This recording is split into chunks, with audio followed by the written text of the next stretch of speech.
नया chapter start कर रहे हैं जो कि चैप्टर नंबर 4 है आपका। इसका नाम है दो चरों वाले रैखिक समीकरण। तो दो चर की बात यहाँ हो रही है। चर राशियाँ किसे कहते कोई बता सकता है?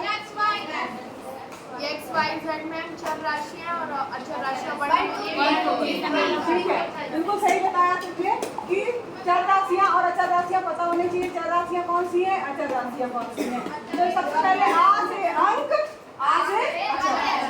ठीक है, तो अचर यानी आ दिया हुआ इसमें आया है, इसका मतलब हुआ अंक, यानी जितने भी अंक होंगे 1 2 3 4 डैश, ये सारे क्या है? अचर। बैठो बेटा। चर राशियाँ कौन सी हैं? एक्स वाई जेड, यानी कि जो अंक है वो अचर है और X Y Z A B C D ये सब क्या है? चर राशियाँ। ठीक है, तो यहाँ पर एक्स वाई जेड ये सब जो है चर राशियाँ हुई। चर और अचर समझ में आ गया? अब चैप्टर का नाम क्या है आपके? दो चर मतलब उसमें दो चर होंगे, यानी एक्स भी होगा, वाई भी हो सकता है, आर यस कुछ भी ले सकता है, ए बी कुछ भी ले सकता है। ठीक है, तो इसका मतलब क्या हुआ कि दो जो है चर राशियों वाला समीकरण जो है वो क्या कहलाएगा? दो चर वाला समीकरण कहलाएगा। अब चूंकि यहाँ पे एक शब्द और जुड़ा हुआ है रैखिक। रैखिक का मतलब क्या होता है? रैखिक का मतलब हुआ कि जिसमें x या y यानी चर राशि की अधिकतम भाग क्या है? एक है। ठीक है, उसी का कहा जाएगा रैखिक समीकरण कहा जाएगा, जिसमें चर राशि की अधिकतम भाग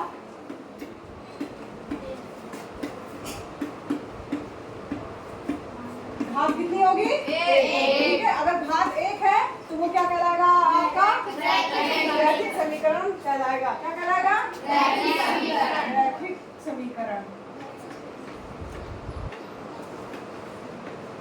अब यहाँ पर दो चरों में तब एक्स वाई हुआ या कोई सा भी हुआ तो दो चर वाला रैखिक समीकरण। इसका एग्जांपल जिसमें दो चर होंगे तो वो क्या कहलाएगा? दो चर वाला रैखिक समीकरण। अगर उदाहरण की अगर हम बात करें तो इसको हम इस तरीके से ले सकते हैं ax + by + c = 0। ये हमारा क्या है? दो चरों का, इसमें दो चर है? दो चरों का रैखिक समीकरण। ठीक, अब यहाँ पर एक चीज और नोट कर लीजिए कि a और b जीरो नहीं होना चाहिए। a does not equal to 0, b does not equal to 0। ठीक है, और ये a और b और c ये है क्या वास्तव में? वास्तविक संख्याएं।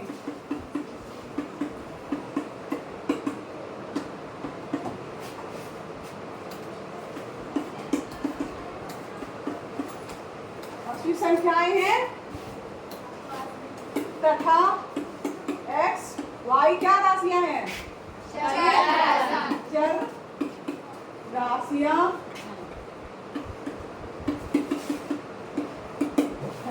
तो ये ऐसा समीकरण जहाँ a does not equal to 0, b does not equal to 0 और c ठीक है वास्तविक संख्याएं हैं, या a b c वास्तविक संख्याएं हैं जहाँ a does not equal to 0, b does not equal to 0 तथा x y चर राशियां हैं। तो यह दिया गया समीकरण दो चरों का रैखिक समीकरण कहलाता है। सबको समझ में आया? ठीक, अब यहाँ पर अगर मान लीजिए कोई समीकरण दिया गया है 2x + 3y + 5 = 0। ये क्या समीकरण है? ये कैसा समीकरण है? दो चरों वाला रैखिक समीकरण है। अब इसमें आप a b c का मान बता सकते हैं? अगर इसकी तुलना हम इस समीकरण से करेंगे तो a बराबर क्या आ जाएगा? 2, b बराबर क्या आ जाएगा? 3, c बराबर क्या आ जाएगा? 5। समझ में आ गया? चलिए अब इसमें आइए प्रश्नावली 4.1 में आते हैं हम लोग।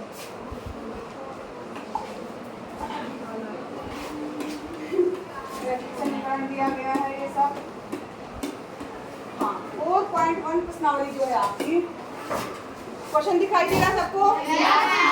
यहाँ पर दिया है प्रश्नावली 4.1 में कि एक नोटबुक की कीमत एक कलम की कीमत से दोगुनी है। नोटबुक यानी क्या हुआ? कॉपी समझ लो, किताब समझ लो, जो भी समझ लो। ठीक है, तो की कीमत एक कलम की कीमत से दोगुनी है। इस कथन को निरूपित करने के लिए दो चरों वाला एक रैखिक समीकरण हमें लिखना है। संकेत भी दिया गया है कि मान लीजिए नोटबुक की कीमत x रुपए है, ठीक है, और कलम की कीमत y रुपए। ठीक है, अब यहाँ पर हमने क्या माना है? नोटबुक की कीमत y, कलम की कीमत इसमें क्या कह रहा है, नोटबुक की कीमत कलम की कीमत से दोगुनी है। इसको हम किस तरीके से लिख सकते हैं, बता सकता है कोई? एक कलम की कीमत, एक कलम का क्या, हमने कलम क्या माना है, कलम की कीमत y माना, ठीक है। और फिर कलम की कीमत y और नोटबुक की कीमत x। तो प्रश्न क्या कह रहा है, एक नोटबुक की कीमत एक कलम की कीमत से 2 गुनी x बराबर 2y, ठीक है। तो यही इसका आंसर हो सकता है, या x minus 2y equal to 0, ये आपका आंसर हो सकता है। ये हमारा क्या है, दो चरों वाला रैखिक समीकरण। सबको समझ में आया? समझ में आ रहा है कि नहीं? इसमें जो दिया बस वही लिख रहे हैं, नोटबुक की कीमत कलम की कीमत से 2 गुनी, नोटबुक की कीमत x, कलम की कीमत y से 2 गुनी क्या है, नोटबुक। समझ में आया ये? बस हमने इसको इस तरफ लेके गए हैं, जब बराबर की दूसरी तरफ चिन्ह ले जाते हैं, चिन्ह चेंज हो जाता है, माइनस का या बराबर 0, ठीक है। आगे आ सबको समझ में? आगे बढ़े। दूसरा क्वेश्चन है इसमें, ये निम्नलिखित रैखिक समीकरणों को ax plus by plus c के रूप में व्यक्त कीजिए और प्रत्येक स्थिति में a, b और c के मान बताइए। बहुत ही आसान है, जिस स्टडी हम लोगों ने किया बिल्कुल उसी तरीके से है। अगर मान लीजिए हम ये वाला प्रश्न लेके चल रहे हैं, 2x प्लस 3y बराबर 9.35, ठीक, 2x plus 3y equal to क्या लिखा है, y बराबर लिखा है इक्वल टू 9.35, 35 के ऊपर क्या लगा हुआ है, दोनों के ऊपर लगा कि एक के ऊपर, y के ऊपर, जैसा भी लिखा हो बिल्कुल वैसे लिखना है। अब ये हमारा क्या है, दो चरों वाला रैखिक समीकरण है। घात समझ रहे हो, x की घात इसमें कितनी है, y की घात कितनी है, इसीलिए ये रैखिक है। समझ में आ रहा है ना, क्योंकि x और y जो कि हमारी चर राशियां हैं, इसकी अधिकतम घात कितनी है, ठीक। अब यहाँ पर ध्यान दीजिए, ये हमारा रैखिक समीकरण है, इसमें हम की तुलना, पहले तो सबसे पहले इसको हम किस तरीके से बनाएंगे, जो हमारा समीकरण है ax plus by plus equal to 0 के ऊपर, ठीक। तो अब यहाँ पर आप करिए, इसको क्या लिख सकते हैं, 2x प्लस 3y माइनस, ठीक है। अब इसकी तुलना ax plus by plus c equal to 0 से करने पर, अब करने पर क्या आएगा, a बराबर 2x, b बराबर 3, c बराबर 9, ठीक है। सबको समझ में आया? सबको समझ में आया? जिसको ना समझ में आया खड़े होकर पूछ सकता है। सबको आ गया? सबको? हम किसी को भी बुला के पूछेंगे, इसके बाद नेक्स्ट क्वेश्चन ये होगा। सबको आ गया ना? कुछ नहीं करना है, इसको बिल्कुल इसी रूप में करना है, यानी हमको सारी चीजें इधर ले आनी है और बराबर 0 कर देना, ठीक। फिर उसकी तुलना a से करना है, b से करना है, c से करना है, ठीक है। चलिए अब नेक्स्ट क्वेश्चन करें, इसको आप ही लोग करिएगा।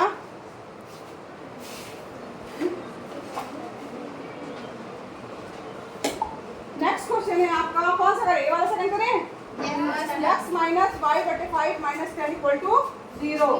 क्या करना है हमें, x माइनस वाई बटे 10, फिर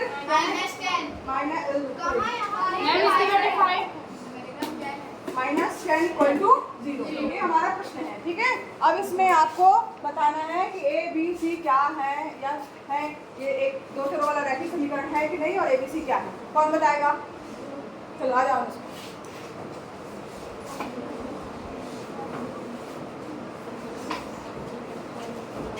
जल्दी आओ मैम, सीधे ए बी सी ऐसे, हाँ a b c लिखो। इसमें लिखते समय ये डायरेक्ट लिख रही है, मगर आपको क्या लिखना है, दिए गए समीकरण की तुलना ax plus by plus c से करने पर, ठीक है। तब इसके बाद लिखेगा a बराबर ये, b बराबर ये, c बराबर ये। सही लिखा इसने? बिल्कुल सही। क्या नाम है बताओ? अनुष्का। हाँ भाई, इसके लिखे अभी कर दो।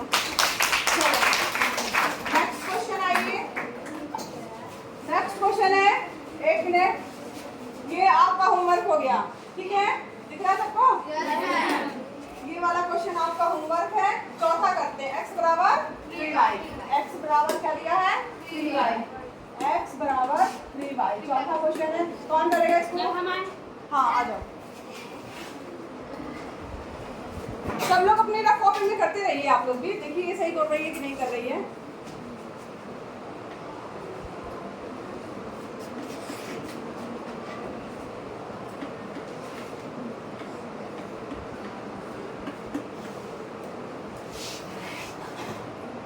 सही किया है कि गलत? सही कौन करेगा? अच्छा रुक जा रहा है, चलो देखो कहाँ गड़बड़ की हो। घर की आ जाओ तुम, तब तक आते जाओ। ये देख तरह सही कर लेंगे। हम क्यों बताएं, तुम खुद बताओ सही क्या होगा।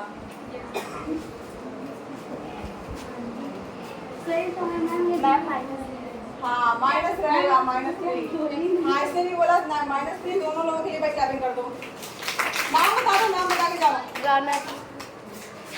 चलो ठीक है, ए बी सी समझ में आया। हमको यहाँ वाला जो गुणांक है, क्योंकि यहाँ कुछ नहीं दिया, इसका मतलब क्या हुआ? अगर यहाँ पर क्या दिया हुआ, इसका भी प्लस का चिन्ह लगा सकते हैं। तो ये क्या दिया हुआ है? बी का मान। बी का मान कितना आ गया? अंक कुछ भी नहीं है, इसका मतलब सी बराबर क्या हो गया? 0। ठीक है, कर लोगे? चलिए आगे बढ़ते हैं हम लोग। एक क्वेश्चन और देख लेते हैं। ये है 2x बराबर -5y। ये भी इसी तरीके से क्वेश्चन है।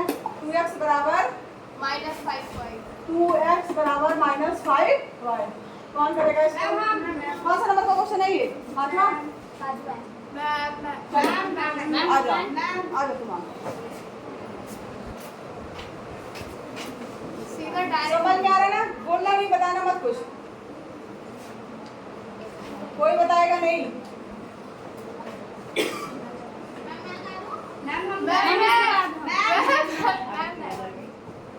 इसका तुम रेडी रहना। आ जाओ तुम बाहर आओ। सही है गलत?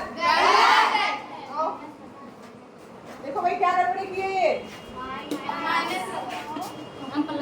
अगर इस साइड आया है प्लस हो गया देखो इसने सही किया है। देखो यहाँ पर 2x -5y कर दिया, जब ये इस तरफ जाएगा तो ये माइनस से निकालेगा, यहाँ पे +5y बराबर 0 हो गया। अब यहाँ पर तुलना करेंगे तो a बराबर x का जो गुणांक है वो a है 2, b बराबर 5, c बराबर कुछ नहीं आ रहा है, इसका मतलब क्या हुआ? 0। ठीक है, भाई इधर आओ, आदित्य के लिए क्लैपिंग कर दो। चलो वेरी गुड, सबको समझ में भी आ रहा होगा। एक क्वेश्चन और है, अब ये बताएगी y -2 बराबर 0। ये आपका 7वां क्वेश्चन। आ जाओ सभी बच्चे अपनी रफ कॉपी में करते चले।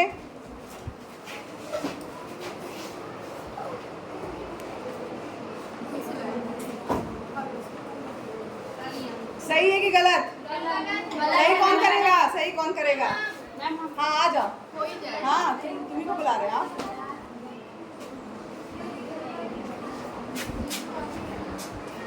एमन तुम भी निकल के आओ। अब इसके बाद नेक्स्ट क्वेश्चन क्यों करोगी?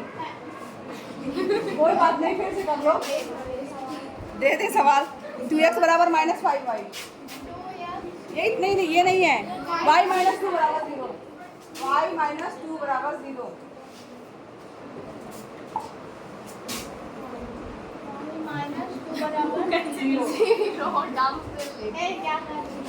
हाँ चलो अब लिखो, इसको बताओ क्या होगा।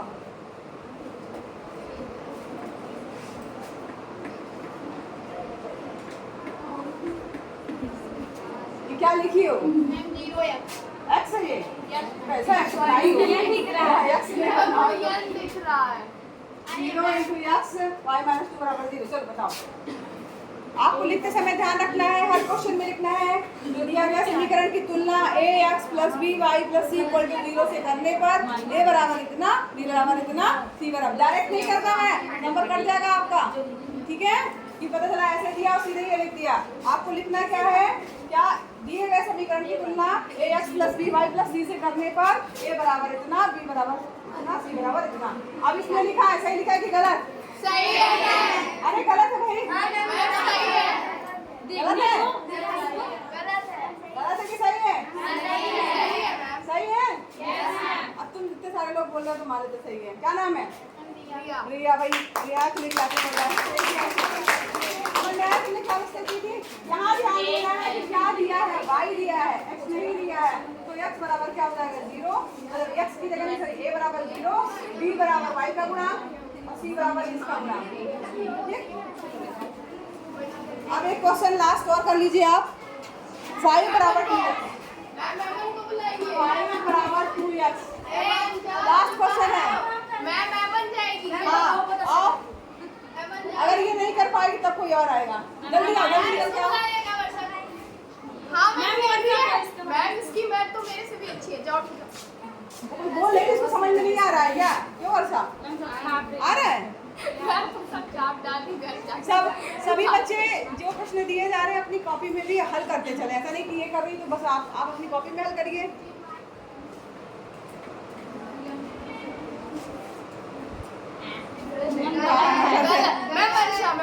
नहीं नहीं, कौन करेगा? मैं भी कभी नहीं जाती करने के लिए। आओ, नहीं जो बच्चे नहीं आए हैं और नए बच्चे हैं उनको देखना है मुझे। कैसे तुमने ये बराबर 5 कर दिया? एक इसका गुणांक कहलाता है, एक इसका गुणांक कहलाता है बताओ? x का। यहाँ पे तुम्हें x का गुणांक क्या दिख रहा है? 2। तुमने क्यों 5 कर दिया? -5 गलत है ना? चलो तुम सही करो, समझा दिए, सही करो जरा।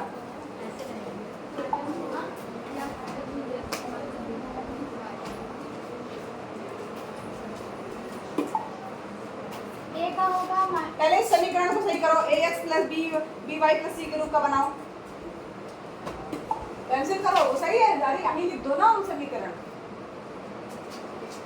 चलो अरे इसको उसी रूप का लिखो ना जैसे जो समीकरण से तुलना करनी तुम्हें। ये कौन सा निशान है? लाओ, तुम नहीं कर पा रही हो। तुम आ जा आरती। मैं ये कह रही है कि नए बच्चों को बुला रही हूँ। ऐसा नहीं है, आरती भी तो आई है, आरती तो पुरानी है।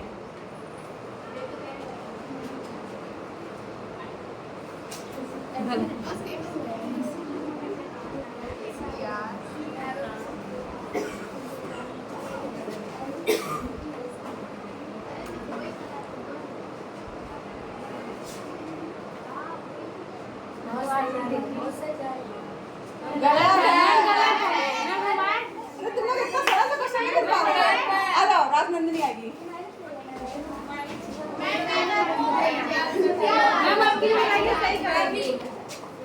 चलो भाई देखो क्या करो।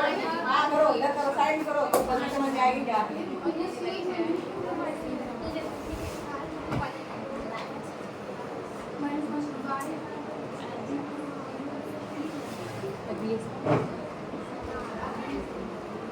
बहुत सही जा रही है, बहुत सही जा रही है।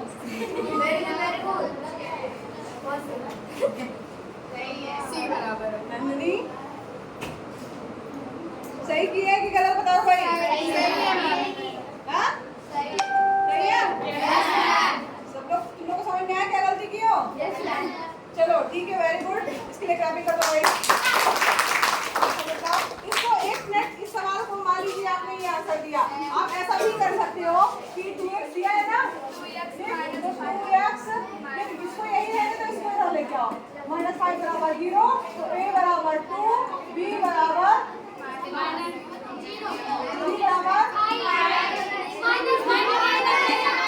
ये दोनों ही आंसर होंगे क्या?